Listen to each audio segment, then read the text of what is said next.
प्यारे बच्चों, आज की इस वीडियो में हम जानेंगे ज्यूटर आयन किसे कहते हैं और एमिनो अम्ल की उभयधर्मी प्रकृति एम्फोटेरिक नेचर को। तो चलिए फिर कॉपी और पेन निकाल लीजिए और समझते हैं। एमिनो अम्ल के एक अणु में अम्लीय कार्बोऑक्सिल समूह COOH समूह तथा क्षारकीय या क्षारीय एमिनो समूह NH2 समूह की उपस्थिति होती है। जलीय विलयन में कार्बोऑक्सिल समूह एक प्रोटॉन H पॉजिटिव मुक्त कर सकता है, जबकि एमिनो समूह एक प्रोटॉन H पॉजिटिव ग्रहण कर सकता है, जिसके फलस्वरूप एक द्विध्रुवीय आयन डाइपोल आयन बनता है, जिसे ज्यूटर आयन या उभयविष्ट आयन कहते हैं। इस प्रकार उदासीन विलयन में धनावेश बोले तो कैटायन तथा ऋणावेश बोले तो एनायन दोनों ही उपस्थित होते हैं। तो ज्यूटर आयन को आंतरिक लवण संरचना भी कहते हैं।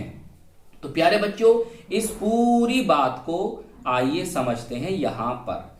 अब प्यारे बच्चों, आप क्या देख रहे हो, ये कौन है? ये एक एमिनो अम्ल है और ये है अल्फा एमिनो अम्ल। सही।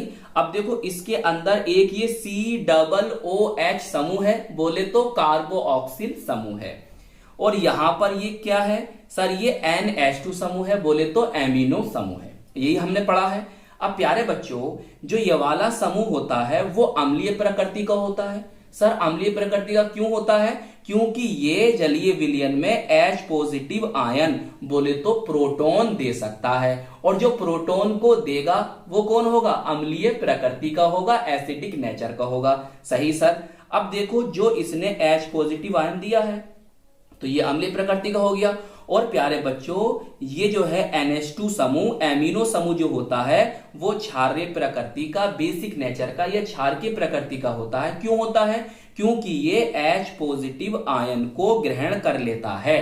तो इन शॉर्ट हमने ये जाना कि जो H पॉजिटिव आयन बोले तो प्रोटॉन को दे सकते हैं वो एसिडिक होते हैं, अम्लीय होते हैं, और जो H पॉजिटिव बोले तो प्रोटॉन को ग्रहण कर सकते हैं वो क्षारीय होते हैं।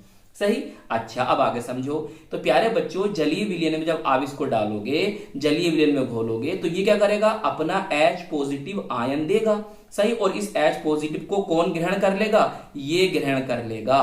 तो इसीलिए अब ये कैसे ग्रहण करेगा? क्यों करेगा? क्योंकि प्यारे बच्चों, इसके पास ये क्या है? लोन पेयर ऑफ इलेक्ट्रॉन है। तो आप देखो, H पॉजिटिव को क्या चाहिए? इलेक्ट्रॉन चाहिए। तो ये इलेक्ट्रॉन इसे दे देता है। तो इसलिए नाइट्रोजन पर कैसा चार्ज आएगा? पॉजिटिव चार्ज आएगा।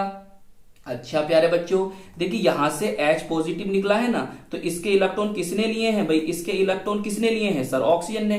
तो ऑक्सीजन पर क्या आ जाएगा? नेगेटिव चार्ज आ जाएगा।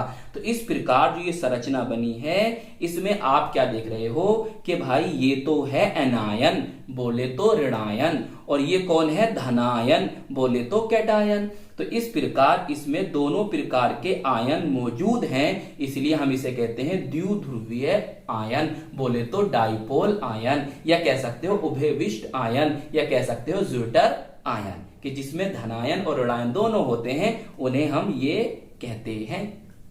बताओ, बात समझ में आ गई? चलिए, अब प्यारे बच्चों, आपने देखा कि यहां पर इसमें एसिडिक ग्रुप भी है, अम्लीय ग्रुप भी है, और क्षारीय बोलो बेसिक ग्रुप भी है। तो इसीलिए ये क्या कर सकता है?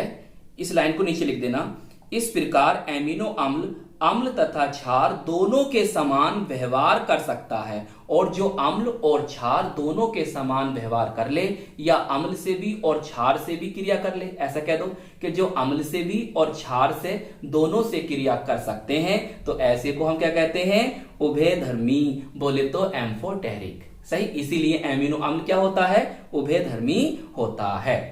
तो प्यारे बच्चों, आज की इस वीडियो में हमने जाना कि ज्यूटर आयन क्या है और एमिनो अम्ल की उभयधर्मी प्रकृति को, एम्फोटेरिक नेचर को।